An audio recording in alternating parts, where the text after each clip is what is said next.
You have to understand how Ho'oponopono works. Ho'oponopono is to cleanse you. It is not to cleanse anybody else. Now, that doesn't say that you're not going to help that person, but what you're going to focus on is not that person, but your perception of that person. This is a very important distinction because people look out and maybe they see a loved one hurting, or in this case, you've got somebody who's gone through quite a bit and you really want to make a difference. You want to help them. You can't, in Ho'oponopono, directly help them because Ho'oponopono views them as a kind of mirage, as a kind of mirror image, as a kind of illusion. And what's more important is what's inside of you as you look at this illusion. When you look and you see this person and you are feeling an urge to help them, that feeling, the urge to help them, is in you.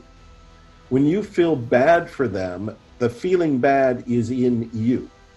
When you feel like you're frustrated because you're listening to them but they're not changing, that frustration is in you. What you focus on in Ho'oponopono is all of what's in you. Think back to the original story that I told in Zero Limits, that entire ward of mentally ill criminals. When Dr. Hulen went in that ward, he didn't focus on healing them. He focused on clearing his perceptions of them. So when he looked at these mentally ill criminals, or he looked at their files, their folders, and he was mad, he was upset, he was aggravated, he was sad, he was grieving, he went through all these different emotions. Those emotions are what he focused on clearing. Now, here's what happens when you focus on your internal experience. Dr. Hulen focused on himself. He's saying, I love you, I'm sorry, please forgive me, thank you. And anything else that comes to mind is inspiration.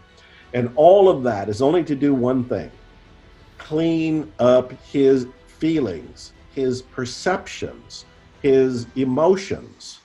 Clean up what's going on in him. That's the entire focus. But as a result of doing that, those patients got better. They started to heal. They started to get off of medication. They were either sedated or shackled.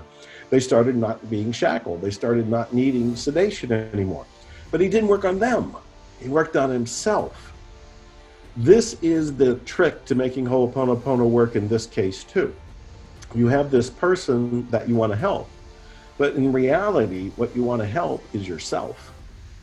You want to look at yourself and you want to know, what am I feeling about this person? And you feel love, you feel concern, you feel care. You might feel frustration, you might feel impatience, you might feel confusion, you might feel pain. Whatever it is you're feeling, that's what you want to clear in you. Those are the perceptions that are being created in your mind as you look at this person. So those perceptions are in you, not in the other person. When you clear those perceptions in you, magically, in some sort of quantum physics way that I don't understand and I can't explain, the other people start to get better. So you don't work on that person. You work on you and your viewpoint of that person. As you take care of that and you bring yourself to a place of peace, you may look out and suddenly notice, oh, she's better now. But you didn't focus on her or him. You focused on you.